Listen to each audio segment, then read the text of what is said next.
Hello everyone, welcome back to my channel. আশা করি সকলে খুব ভালো আছে, সুস্থ আছে, আমিও ভালো আছি। প্রতিদিনের মতন আজকে একটা দুর্দান্ত স্বাদের মাটন রেসিপি নিয়ে হাজির হয়ে গেছি। আমার আজকের রেসিপি মাটন কষা বা মাটন কারি, তাও আবার একেবারে সহজ উপায়ে প্রেশার কুকারে কোনো রকম ম্যারিনেট ছাড়া।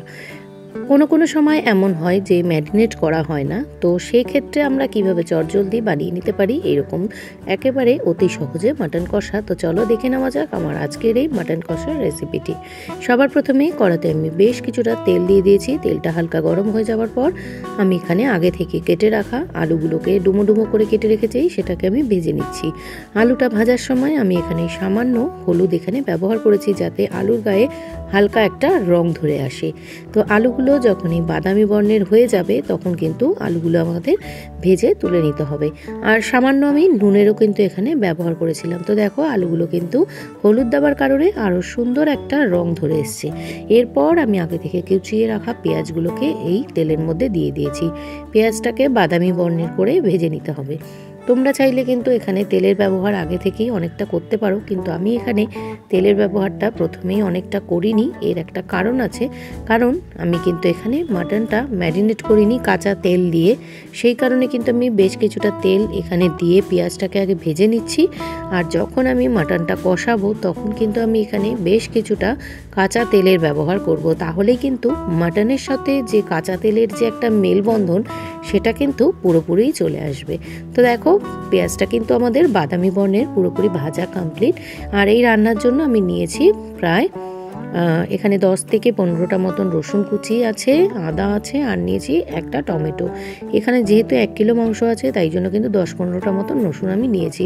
সমস্ত মশলাগুলোকে পেস্ট করে নিয়ে আমি কিন্তু এই তেলের ওপর দিয়ে খুব সুন্দরভাবে তেলটাকে কষিয়ে নিচ্ছি। এরপর আমি এখানে দিয়েছি 2 টেবিল স্পুন মতন কাঁচা পাকা লঙ্কা বাটা। এখানে 1 টেবিল স্পুন মতন এখানে আমি দিয়ে দিয়েছি কাশ্মীরি রেড চিলি পাউডার। আমি মাংস রান্না করলে কাশ্মীরি রেড চিলি পাউডার এবং কাঁচা পাকা লঙ্কা বাটাটা দুটোই ব্যবহার করি, যাতে মাংসের কালারটা খুব সুন্দর হয়। দিয়েছি 1 টেবিল স্পুন মতন এখানে নুন, দিয়েছি 2-3টে তেজপাতা। খুব ভালোভাবে জিনিসটা কষে আসার পরে এখানে আমি দেব বেশ কিছুটা চিনি। তো চিনি, নুন সমস্ত কিছু মশলার সাথে ভালো করে কষিয়ে নিতে হবে। এখন আমি দিলাম 1 চামচ মতন জিরের গুঁড়ো। মাংসটা থেকে যখন হালকা হালকা তেল ছেড়ে আসবে তখন কিন্তু আমরা এখানে যে মাটনগুলো ছিল মাটনগুলোকে আমরা দিয়ে দিয়েছি। খুব সুন্দরভাবে কিন্তু মাটনটাকে এবার এখানে কষিয়ে নিতে হবে। আমি বলছিলাম যে আমি প্রথমে কিন্তু কোনো তেলের ব্যবহার খুব একটা বেশি করিনি। এই কষাতে কষাতে যদি কাঁচা তেলের ব্যবহার করা হয় না, রান্নাটা কিন্তু ভীষণই সুস্বাদু হয়। এই কাঁচা তেল, কাঁচা হলুদের গন্ধটাকে বজায় রাখার জন্যই কিন্তু আমি হলুদটাকেও কিন্তু আজকে কষাইনি। প্রথমে আমি এই হলুদটাকেও কিন্তু এখন ব্যবহার করলাম, আমি কাঁচা তেলটাকেও কিন্তু এই এখনই দিলাম। এই সমস্ত মশলাগুলোকে কিন্তু খুব ভালোভাবে মাংসের সাথে মিশিয়ে কষাতে হবে। তো এই পাঁঠার মাংস কষাতে কষাতে ভীষণই সুন্দর একটা গন্ধ বার হবে, তোমরা তো বুঝতেই পারবে।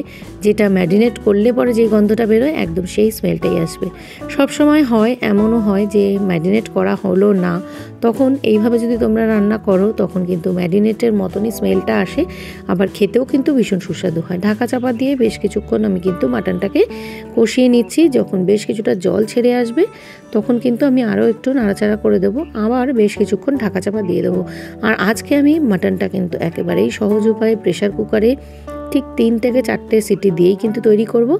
এখন আমি এখানে মাটনটা কষাতে কষাতে দিয়ে দিলাম এখানে 1/2 কাপ মতন টক দই। সেটাও আমি মিক্সার গ্রাইন্ডারে কিন্তু পেস্ট করে নিয়েছি, এবং মিক্সার গ্রাইন্ডারটা ধুয়ে সামান্য কিছুটা জল আমি এখানে ব্যবহার করলাম।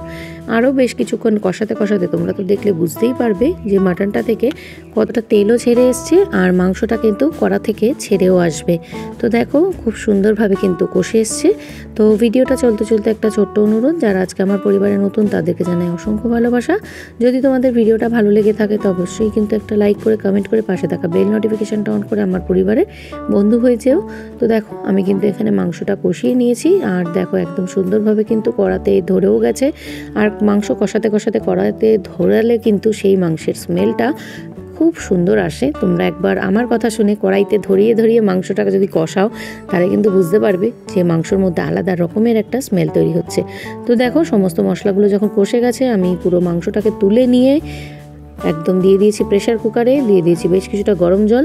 5 থেকে 6টা সিটি পড়ার পরে আমার কিন্তু মাংস পুরোপুরি তৈরি। এদিকে আলুটাও কিন্তু আমি আলাদাভাবেই কড়াতে দিয়ে সেদ্ধ করেছিলাম। সমস্ত মাংস আলু সেদ্ধ হয়ে যাওয়ার পর দুটো উপকরণকে ভালো করে ফুটিয়ে নিয়ে আমি বেশ কিছুটা গরম মশলা ব্যবহার করে আমি কিন্তু মাটনটাকে সার্ভ করছি। দেখো কি সুন্দর মাংস খুলে আসছে, একদম সুন্দরভাবে কিন্তু মাংসটা সেদ্ধ হয়ে গেছে। তো কেমন লাগলো আমার এই আজকের পাঁঠার মাংসের রেসিপিটি অবশ্যই কমেন্টের মাধ্যমে জানিও। তো চলো আমার আজকের ভিডিওটা এ পর্যন্তই। সকলে ভালো থেকো, সুস্থ থেকো। আবার আসবো পরবর্তীতে নতুন রেসিপির সাথে।